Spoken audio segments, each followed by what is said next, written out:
Good morning student. हम लोग पढ़ रहे हैं क्लास 9th की ज्योग्राफी और चैप्टर है हम लोगों का सेकंड। इसमें हम लोग पढ़ रहे थे, पर्वत के बारे में पढ़ चुके थे। अब दक्कन का पठार के बारे में पढ़ रहे थे, पठारी भाग के बारे में हम लोग पढ़ रहे थे। इसमें हम लोगों ने अभी तक आरावली पर्वत के बारे में पढ़ चुका था।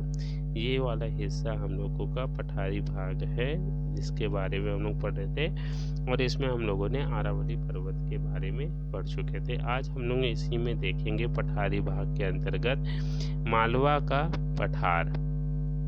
ठीक है, मालवा का पठार के बारे में देखेंगे। मालवा का पठार अरावली पर्वत के दक्षिण में तथा विंध्याचल पर्वत के उत्तर में स्थित है। हम लोगों ने अरावली पर्वत देखा, इधर पर है विंध्याचल पर्वत और ये सतपुड़ा पर्वत। ठीक है, विंध्याचल पर्वत और ये सतपुड़ा पर्वत है। तो अरावली पर्वत के दक्षिण में और विंध्याचल पर्वत के उत्तर में, यानी कि इस तरफ यहाँ पर पड़ता है मालवा का पठार। ठीक है, यह जगह पे पड़ता है मालवा का पठार। अरावली के दक्षिण में और विंध्याचल के उत्तर में पड़ता है मालवा का पठार। का विस्तार है अरावली पर्वत और विंध्याचल पर्वत के बीच में है। मालवा पठार का ढाल उत्तर की तरफ है। ठीक है, मालवा का पठार हम लोग पढ़ चुके थे। इसका ढाल किस तरफ है? उत्तर दिशा की ओर इसका ढाल है। यही कारण है कि चंबल, बेतवा एवं काली सिंध नदियां उत्तर दिशा में प्रवाहित होती है। जो ये मालवा का पठार है इसका ढाल उत्तर की तरफ है, तो जो नदियां हैं नदियां भी इसी तरफ बहती हैं। चंबल, बेतवा एवं काली सिंध नदियां उत्तर दिशा की ओर बहती है। मालवा पठार का निर्माण ज्वालामुखी से निकलने वाले लावा से हुआ है, जिसके कारण मालवा का पठार पर काली मिट्टी पाई जाती है। इसका निर्माण किससे हुआ है? ज्वालामुखी के लावा से हुआ है, जिसके कारण वही लावा जब टूट गया, विखंडन हो गया, तो उससे काली मिट्टी का निर्माण हो गया। तो ये मालवा का पठार पूरा किससे बना हुआ है? काली मिट्टी से बना हुआ है। मालवा पठार में मुख्य रूप से चंबल नदी, बेतवा नदी और काली सिंध निकलती है। मालवा के पठार से कौन कौन सी नदियाँ निकलती है? चंबल, बेतवा और काली सिंध नदियाँ मालवा के पठार से निकलती है।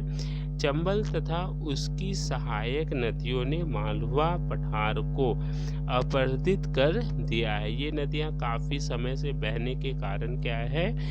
मालवा के पठार को अपरदित कर दिया। अपरदित का मतलब विखंडित, मतलब यहाँ से जब नदी बह रही है तो अपने साथ मिट्टी को, अवसादों को बहा कर ले जा रही है, जिसके कारण इसका विखंडन हो चुका है, जिसके कारण यह घाटी नुमा आकृति पाई जाती है।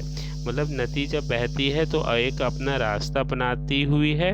तो यहाँ पर जो है इस पठार में हम लोग नदियों का इस प्रकार से मार्ग देखते हैं, तो ये ही कहलाती है घाटियाँ।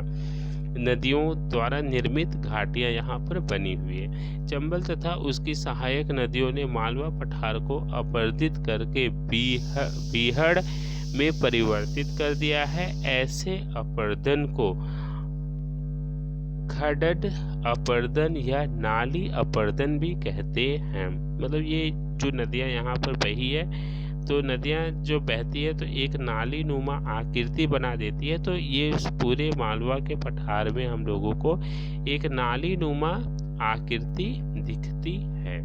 तो ये हम लोगों ने आज के वीडियो में मालवा का पठार के बारे में पढ़ा है। ठीक है, मालवा के पठार का निर्माण किससे हुआ है?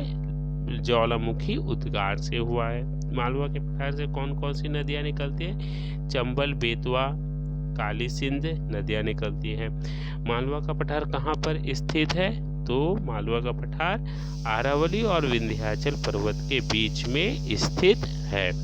ये आपको इसमें याद रखना।